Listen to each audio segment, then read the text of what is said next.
Welcome to an exploration of sight and mind, a travel through the world of films and the artists that bring you these masterpieces. Do you love films, directors, actors, cinematographers, editors, composers, or any of the hundreds of artists that bring you these feats of art? I am Luis Lacau, your host into the world of films, your guide to Manbitesretro. Born to be king, I ask one thing in return: a front seat to watch the earth burn. That is one of my favorite lines from Loki, one of the coolest, awesomest kind of crossover hero villain characters in the MCU. And I have Lexa Adams to bring us this fascinating story and insight into this amazing character. Where can they find you on Instagram and all their social media accounts? Main social media is going to be Instagram. It's just going to be Lexa Adams at Pinch of Dapper, where I do mostly pinup and character bounding kind of outfits and tomfoolery. Tomfoolery. Those outfits are pretty awesome, though, I gotta admit. And they're pretty, that account is pretty awesome. So if you haven't checked it out, please do so. It's going to be linked in the show notes below. And let's go into some of the character stuff. Why do you really like Loki as a character? I feel like in a way, because he's along the lines of more of an anti-hero, Disney has, the MCU has claimed him as a hero. Which is kind of hard to draw that parallel, because he's not a hero, he's not a villain, he's kind of somewhere in between. Yeah, and I think that's what's so, relatable about him. While I'm not a complete jerk, I'm also not the nicest person in the world. Oh, shut your face. You're a perfectly nice person. Get out of here with that. You might have the mouth of a sailor, but that doesn't mean squat. But I mean, that's also kind of Loki in a way, because it's that's true. Hey, I'm a villain. I'm gonna go, are we being PC about this? No, not at all. Okay. He's like, I'm gonna do what I want and fuck shit up because it's entertaining to me, but also oh, Thor, brother, I'm gonna pretend to be a snake and stab you 1 second, but I love you anyway. I'm not gonna tell you I love you, but I love you. Which is actually very interesting that you brought that up as the first point, because I think that's one of the most fascinating aspects of the Loki character, is that it follows kind of that relationship between Thor and him, that they love each other, but they fucking hate each other too. Well, Thor loves him. Thor loves him to death and sees the best in him, but Loki's like, no, let me be evil. But you're a cute little puppy. No, let me be evil. But is Loki being evil because he wants to be evil, or kind of that teenage rebellion against the family that's all good? Oh, and no, he's like, F you guys, I'm the adopted child. I'm gonna play by my rules. I'm gonna be who I'm supposed to be. Well, I don't necessarily think it's who I'm supposed to be as much as a who you expect me to be kind of deal. Because I agree with that. If we're going by MCU standards, because in lore it is different, but in MCU standards, it's I'm the adopted stepchild, redheaded stepchild kind of deal, and I'm part frost giant, so I should be evil, and you kind of get this, well, you're the lesser of the two siblings, and you kind of grow up with that idea of, well, it's kind of that good twin, bad twin thing. It's well, if you're the good twin and you're the good brother, I obviously have to be the bad one, because that's what everybody else is going to assume of me. But it's interesting how he plays that role, which is really fun, because once he starts realizing that Thor is there for him, then he starts shifting completely, and his behavior starts shifting too. Once his father passes away, I think that's where it really starts changing, and his expectations are cleaned out. It's a clean slate for both of them, and that kind of expectation to kind of be that person that's expected of him, which he knows that he can never achieve that level that his father, quote unquote, wants him to be. His adoptive father wants him to be. And I think that's where he really becomes himself. When he cleans that slate, where he's not expected to be this certain type of person, which is interesting because that's when we see the real Loki come out, which is that kind of tomfoolerish personality, like you said, but also that loving personality as well. And he does it for shits and giggles to see if the world will actually burn, and then he could jump in and save it at the 0 hour. But that's the kind of person he is. Right. And I think, honestly, if we take out all of his, like, oh, Loki's a villain, Loki's evil, blah, blah, blah, I think the closest we ever see to Loki's, like, real personality is when he is portraying Odin. Yes. Yeah. It's awesome. Like, you're still dicking everybody around, but you're also, like, you're not doing it in a malicious way. Yeah, you're doing it. He's doing it kind of maliciously. Let's be real. Just a little bit. No, he's doing it in a narcissistic, self-serving way. Yes, but he's not doing it to directly physically hurt anybody. I agree with that. Yeah, I'll agree with that statement. But where do you think Loki kind of draws that? But after that scene where he comes out of that pretending to be his father situation, can we hold on and pause? Can we just take a minute to appreciate that they got the other two Hemsworths in that scene? Yes. Like his sister and his brother in there. That was awesome. I didn't even know about that until afterwards, and I was like, holy shit, that's pretty cool. And you're like, oh my god, they are Hemsworths. Look at that face. There's more of them. It's that perfect chisel face that you just, it's bronze statue-esque face. And his brother's what? His brother's like a doctor, isn't he? His oldest brother? I don't know, but I know he's not an actor, that's for sure. Yeah, no, I'm pretty sure his oldest brother's a doctor, and I forgot what they said his little sister did. Huh, that's interesting. Yeah. But, no, yeah, like the what? The Skarsgårds, they're everywhere. Yes, seriously. Even the fathers in all the Thor movies, so that's always interesting. Yeah, and people never realize that that's Alexander Skarsgård's dad. Yep. Nobody understood that. Nobody ever puts together that the scientist from Thor has been in a million other movies too, which he's fucking chameleon. That's why. Yeah, like the new Pennywise. Yeah. Floki from Vikings and Eric from True Blood. Yeah. They're all related. Yeah, exactly. And there's more of them too. There's like 9 of them, and they're all actors. It's freaking nuts. Yeah, the youngest brother was just starting to get into something recently. I forgot what movie it was. Oh, isn't he in Penny Dreadful? I don't think he was in Penny Dreadful. Okay, I don't remember, but we digress. Yeah. Okay. Back to the story. Back to Loki. Out of the family lines into the Norse family line.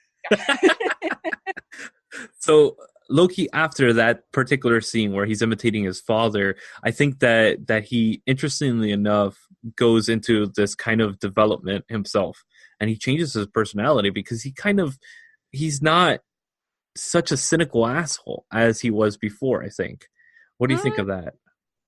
Maybe not as much, but I know that he does feel hurt that his father is gone and everything, but also you do kind of get that sense that a weight has been lifted off of him to an extent where he doesn't feel like I have to do everything times 10, be it good or bad.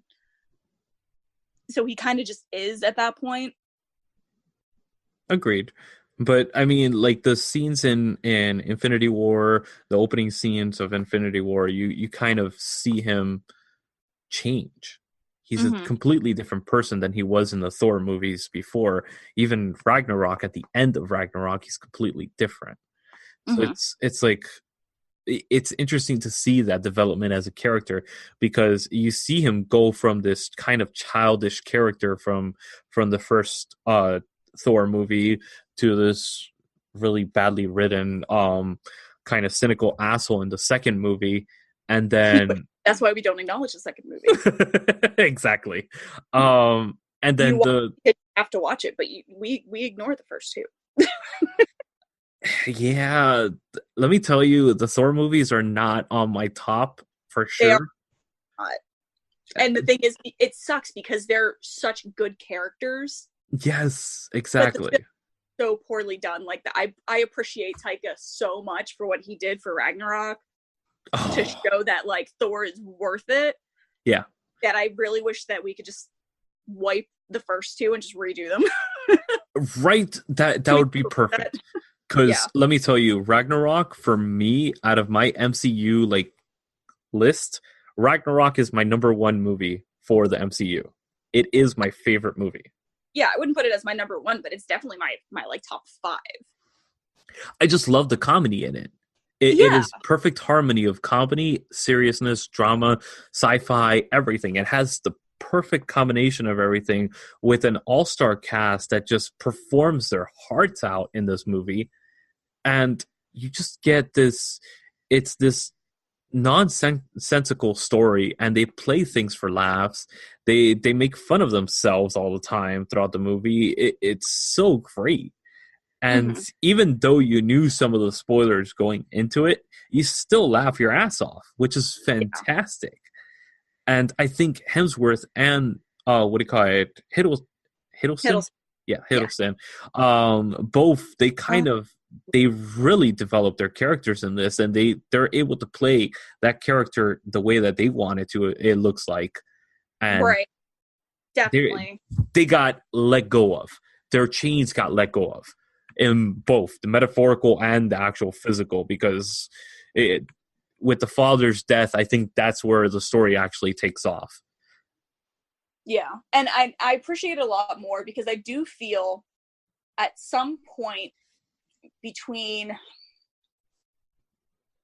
Okay, the first Avengers did come out before Dark World, right? Yes. Okay.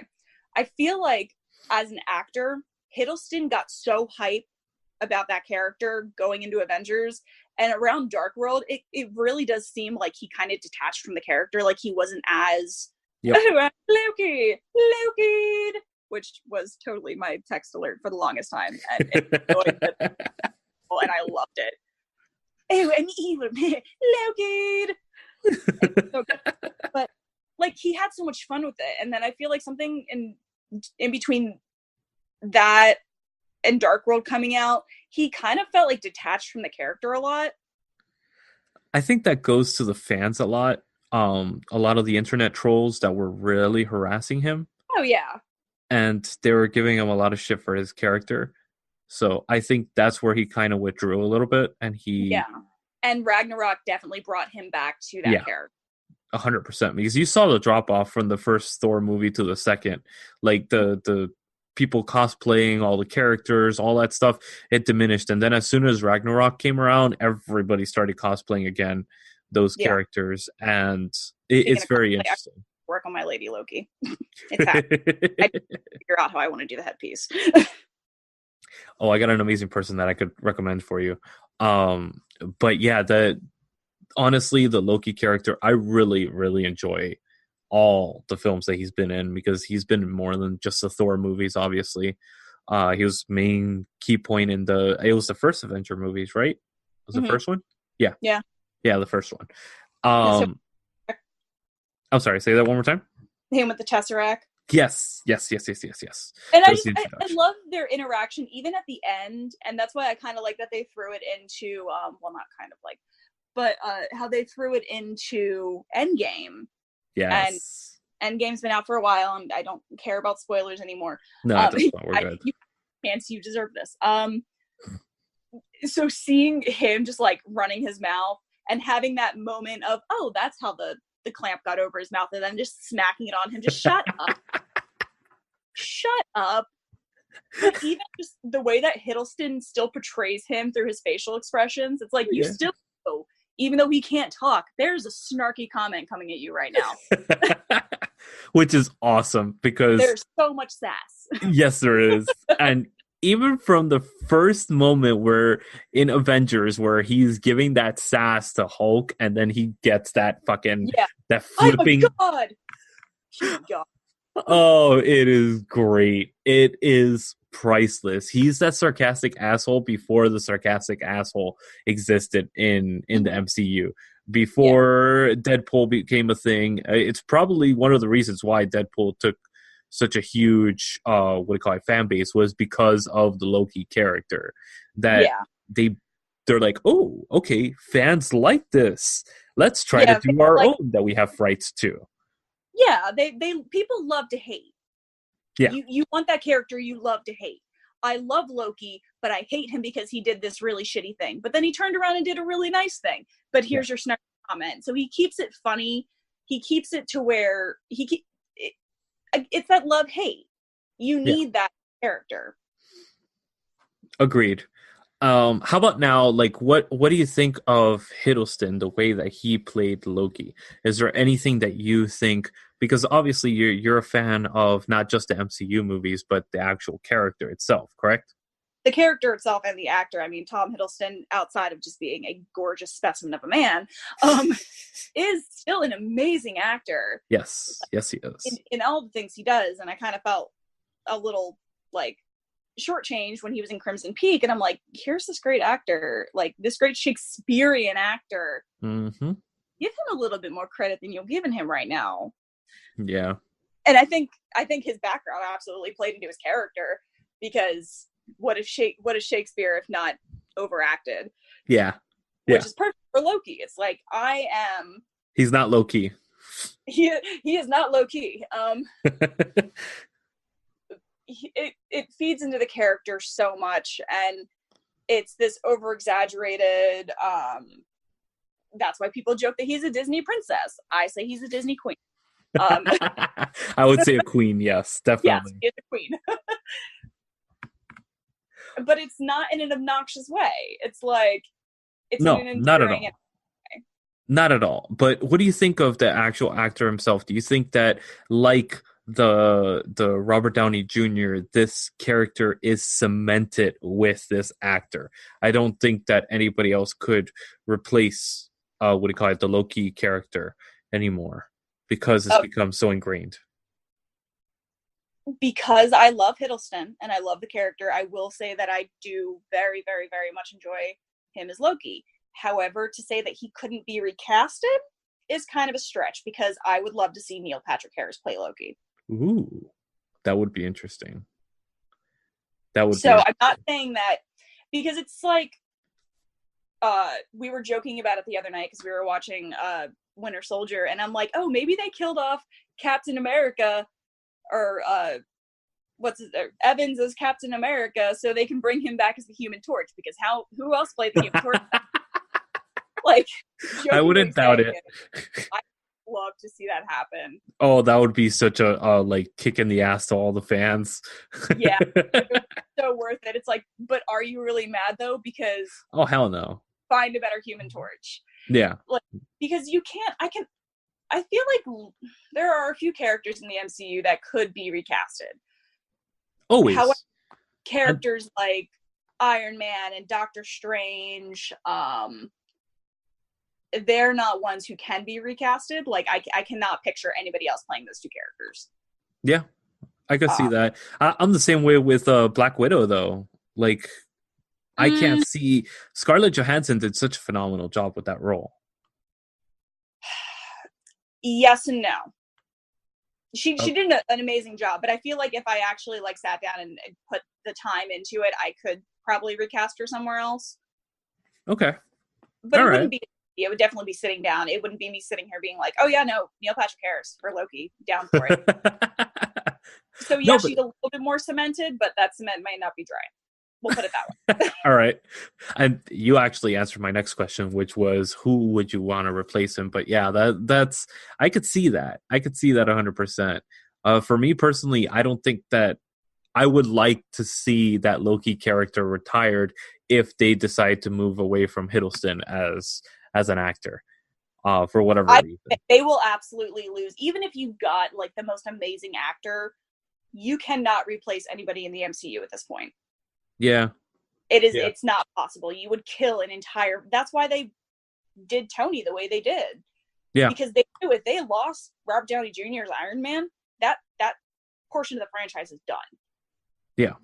Which Like is there was, fine because yeah, I mean, let's be real, it had been dead already for 5 years before that. mm-hmm. So, I mean, Robert Downey Jr.'s franchise hadn't made a movie for 5 years. He's Right, been starring in all the other films, but that doesn't mean squat. yeah, His own franchise was dead already. So, right, I mean, that was kind of understandable. But now the Thor movies are taking off, so they've gotten a resurgence, that let's say, yeah. and I'm And I mean, really Loki gets hoping his they own can. show. Hey, Yeah, I know. I'm excited for that.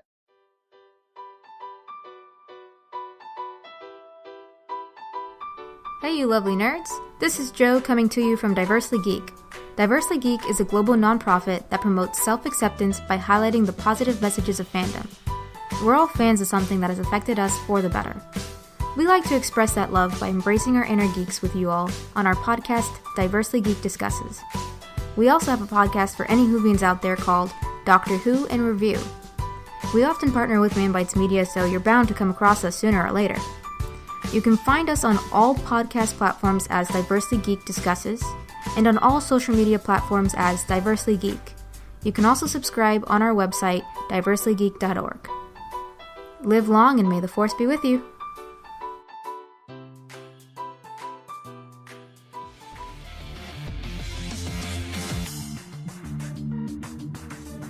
Hello, movie nerds. This is Luis Lacau. This is William Phoenix. And I'm your host, Brandon Lacau. Do you search for hours on Amazon, Netflix, Hulu, and Shudder? Always looking for the next show to binge or movie to watch? Before you binge, take a bite with Manbitesfilm.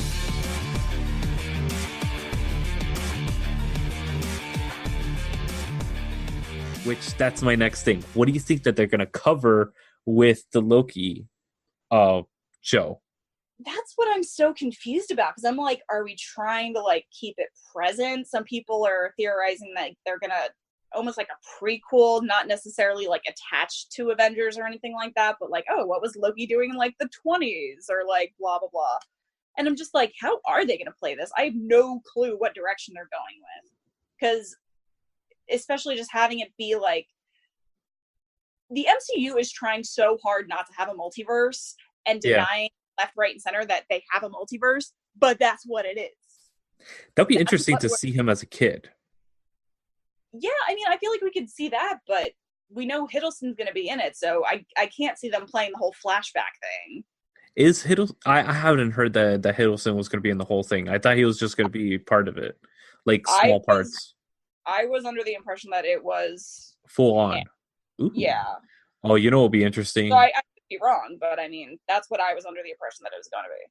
Oh, that it would be interesting if they go like an Odd Couples thing, and they put Thor and Loki together in like an apartment in New York or something like that, trying to establish life. Oh my god, that would be hilarious. Yeah. Like, can you imagine Fat Thor post Endgame? God. And especially, well, no, because I don't think he'd be at Fat Thor for much longer after that, considering like the main thing that put him to that point was having lost his brother. Yeah, but because imagine living with your brother. That'll put you there. That'll put you back there. Yeah, but I mean, people kind of don't give Loki the credit he's due for having such an effect on Thor's character. Because yeah, okay, Thor's upset because they lost against Thanos, but the main thing that ticked him off was losing his brother. Yeah. Yeah. Or at least believing that he lost his brother, because I swear that Loki still lived. But Loki's alive. He's always alive. He never dies. Let's be real, guys. He never dies. He's one of those characters like, haha, gotcha. Yeah, it's absolutely a soap opera. It's like, but did you see them die? Well, yeah, this. But did he turn blue? No, he didn't. He's supposed to if he dies. He can always come back. He didn't have the dramatic ending where his eyes rolled back of his head. So he didn't die. Right? Yeah, no, I swear to God. I mean, you can tell me the writers, the creators, everybody, Stan Lee himself could tell me I am wrong. I will still say that Loki is alive. Yeah, exactly. Because we all know they all lie. They all lie through their teeth trying to keep a secret. So honestly, necessarily lying. I think it's really just, we're going with it. We don't know what we're doing. So it's very much a Joe Rowling thing of it being like, well, I wasn't intending to go this way, but I kind of wrote myself into a corner, so I guess we're going to do this. Yeah, right? I swear that's what it is. That's we really didn't funny. think that this was going to go this way, but fuck it, it's kind of doing its own thing now. Let's go down that way anyways, right? Which is pretty much Loki's character anyways, right? Yeah. That's his style. Yeah, I feel like they didn't go into it thinking that they were going to write a character that people enjoyed so much. Yeah. So and then killing him off every I movie. guess we got to keep writing this character that we didn't expect to really last longer than one film. Oh, well, I guess what else can we do with him? Oh, we're going to make him the villain and kind of make him try and blow up New York. I guess we're going there. Okay. Yeah. Like, they're kind of just going with it at this point.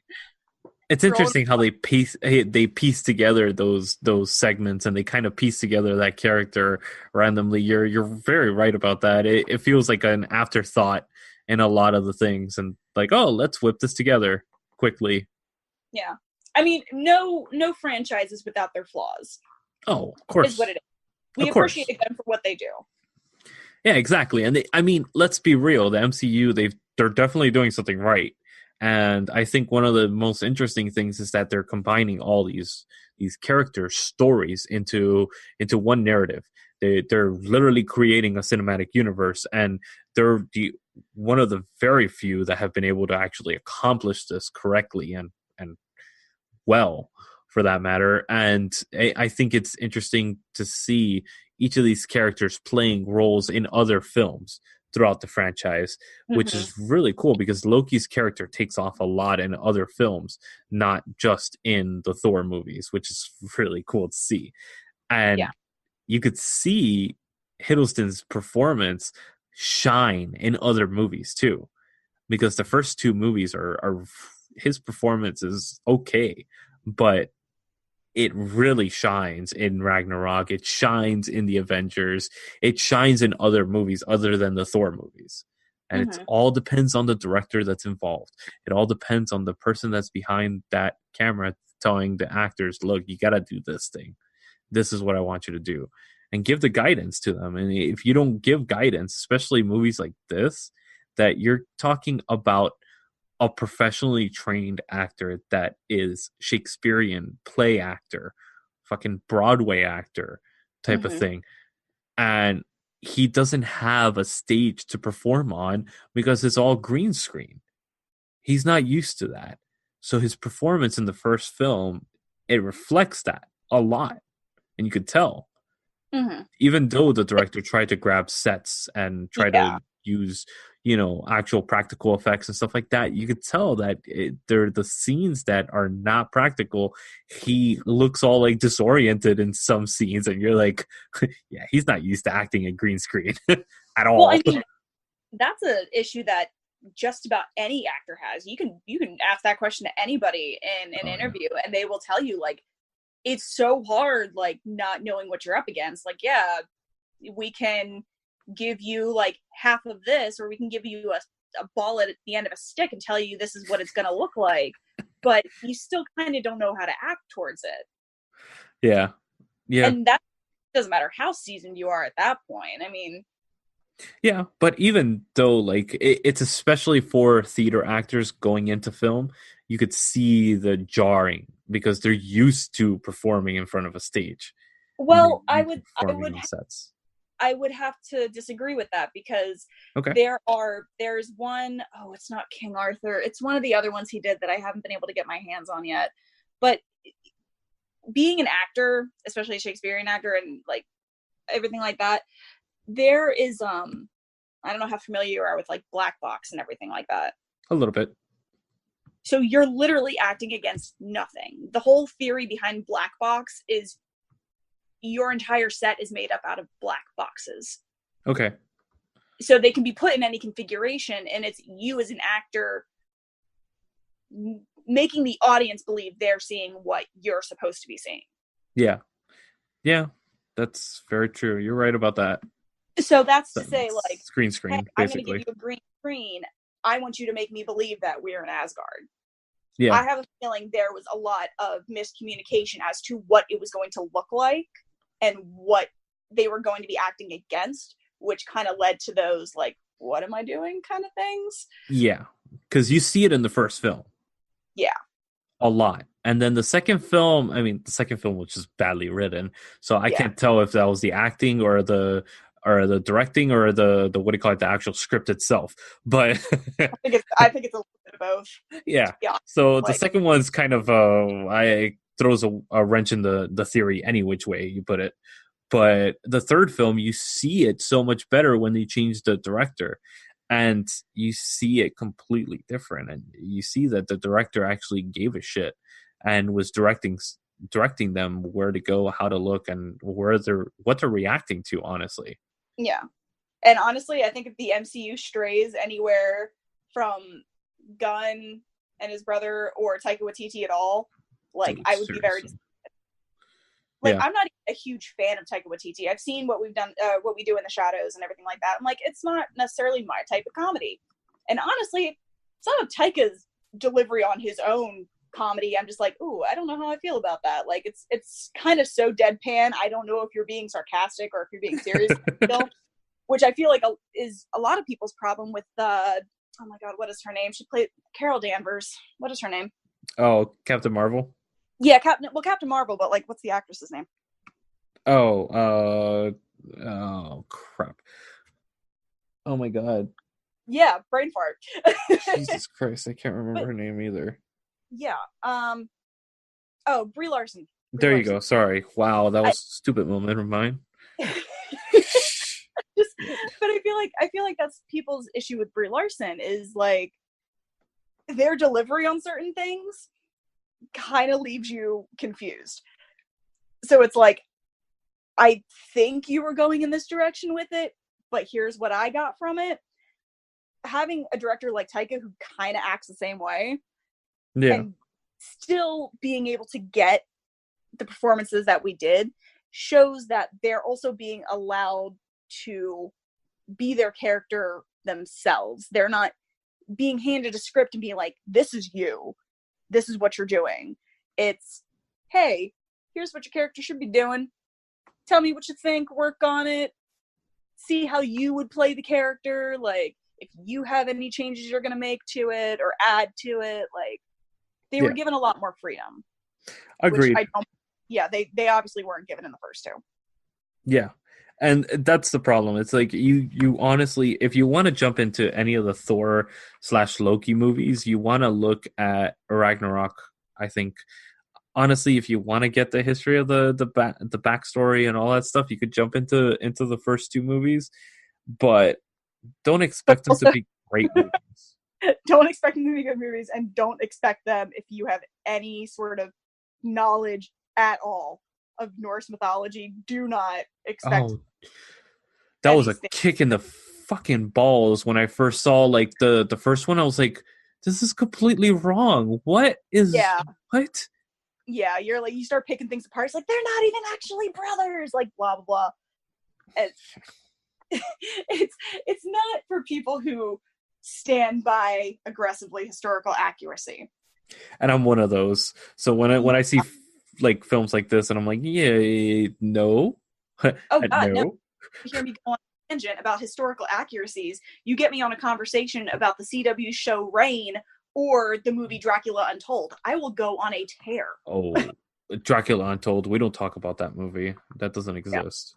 Yeah. No, we don't. It's Universal blacklisted. At Halloween Horror Nights. Oh yeah, you know, half of your house is black. You should have just gotten rid of it at that point. Part of my problem, but that's for another time. Right. So, all right. So let's wrap up with, what are your final thoughts on Loki? What is one of the things that capture your attention about the character? What is it that you've really enjoyed? And how would you actually introduce this to somebody? How would you pitch it to have somebody actually sit down and watch the first two really bad movies and then sit through the amazingness that is Ragnarok?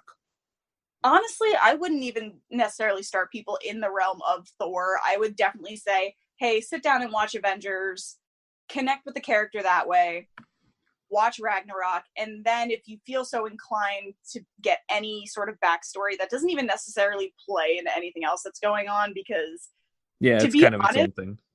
exactly, like their characters and their backstories for the rest of the MCU is purely rooted out of Avengers.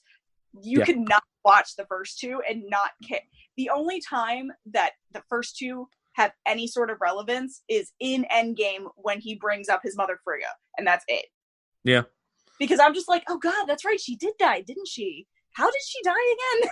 Yeah. Like, yeah. Because I completely forgot about that too. I was like, I had to go back and watch. Yes, I actually sat and watched. What the hell is it called? Dark World. Mm-hmm. I completely like forgotten all the scenes in Dark World for a reason, obviously. Yeah, it's one of those things that's so bad you forget about. Like, oh, I watched that? Oh god, I did watch that. I actually sat through it 3 times because I didn't remember that I watched it. And as soon as I got to the first scene, I'm like, oh, hold on a sec, I have watched this. This is crap. This is why I don't remember it. I've done that with a book before. I'll tell you about that separately. That was funny. But I mean, it is one of those. Like, I would definitely tell people, if mostly my friends, because obviously I'm an introvert and I'm not a social person, so I'm going to talk to my friends more than anything. I'm like, hey, if you like my personality and you want my personality no holds barred, but as a male, you're going to love Loki. If you want I do what I want, whether you like it or not, or whether you think I should or not, and it's probably going to be a bad idea, I'm going to do it. Noted. Loki is hold my beer mentality. Yeah. Yeah, very much. Watch this. You think that was bad? Hold up. Hold my beer. Yeah. So how would you actually sell this to somebody? How, like, if you were telling somebody that you just... If I was telling somebody I don't know, yeah. If I was talking to somebody I don't know, to sell him as a character, he's the villain you love to... He's the not necessarily villain you love to hate. If you want a really comedic, snarky kind of character, absolutely Loki. If you want, like, dark, but funnier, and more... If you want a more animated Tony Stark... That's funny. I mean, it's... It is true, though. Yeah. I'm not going to lie. Now that you made me think about it, yeah. They have the same kind of sense of humor. One's just very flamboyant about it, not in a gay way or anything like that, but like one is very flamboyant about his sense of humor, and the other's a little more low-key and quippy about it. But I feel like if you had them together for long enough in a film, I feel like Stark and Loki would have been friends. Oh, hell yeah. For sure. For sure. They're both personalities match up to each other pretty easily. Mm-hmm. So yeah, definitely. I definitely agree that. For me, honestly, I would say go watch Avengers. It's a really good movie, and it's super entertaining just amongst itself. And you get to see Loki actually play Loki. You actually get to see this kind of interesting character. Imagine that magician, that cynical magician that has a sailor tongue, because that's what you imagine when you think of Loki, and there's no rating system stopping him, because you bet your ass he's going to be cursing up a storm, and he's straight up a freaking crazy sadistic magician. That's what he is, I think. So if you like that kind of stuff, if you like that dark British humor, then you will like the Loki character. You'll like the movies that he's in, because that's kind of what he is. He plays the laughs a little dark, a little bit more morbid and twisted, which is awesome in my opinion, because I love that type of humor. But some people don't appreciate that, so you might not enjoy it. But honestly, yeah, if you like that type of humor, then you will definitely enjoy this character, because he's definitely a standout in the MCU.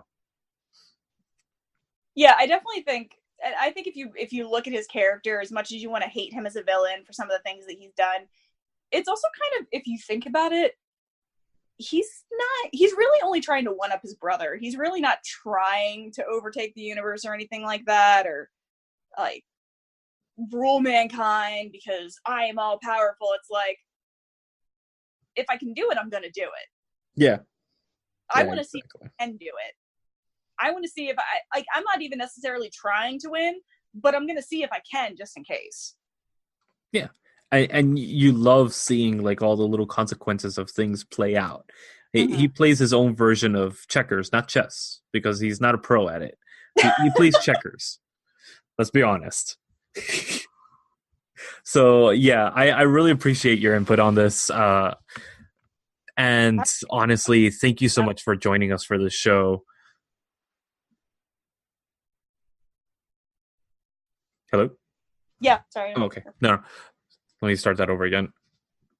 So thank you so much for joining us on this episode. Honestly, I really appreciated your input and bringing this character to life, honestly, and bringing it to our attention on this show, because it definitely deserves a highlight. And again, where can we check out your social medias? Just one more time. Social media is still just going to be the Instagram at Pinch of Dapper under Lexa Adams. Come check us out. I kind of do things sometimes. They turn out. I figured out. Yeah, you do. And also, you could actually check her out on the new podcast that we are launching. We have launched recently in Wizarding with William Phoenix. She is going to be one of the amazing guests for 2 episodes on that show. Yeah, because I am nothing if not a nerd. Yeah, for real. That's why I'm here. That's what all of us are, which is pretty fascinating. Actually, it's really interesting. We just uncovered the definition, the Webster definition of nerd, and let me tell you, it's pretty messed up. I was kind of like, wow, we're actually going to have a conversation about this term on Diversely Geek. So if you haven't checked them out yet, please go on to diverselygeek.org and check out all their podcasts, YouTube shows, and articles that they write, because they have some entertaining stuff on there. And if you're a real nerd and fan, you'll love their stuff. If you want for completely non-PC side of that same type of material, check out Manbitesfilm. We post that up every Friday on all podcast sites. We're currently streaming on 46 podcast sites, so you could check us out anywhere pretty much. And Manbitesretro every Wednesday. You could see us, or listen to us rather, on every week for another episode. This month we are doing the MCU and all their magnificence. So please check us out and stay tuned for the next episode.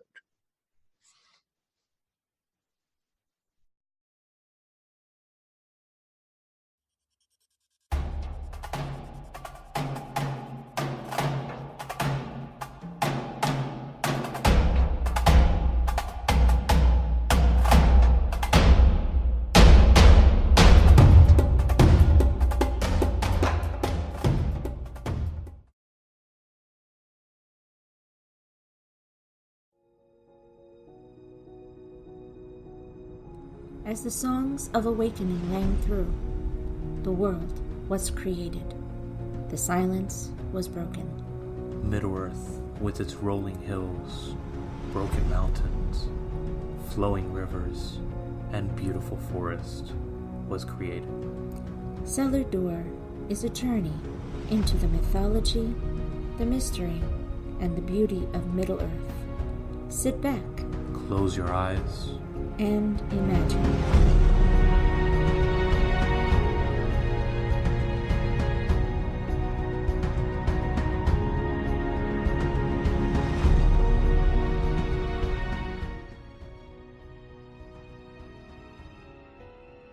When we were kids, we all had our go-to happy place, our escape. We gravitated to art, movies, bands, musical, or books. Something that did not make us feel alone, but empowered us in a world of love, magic, and adventures. Come with me as we explore the wizarding world with William Phoenix.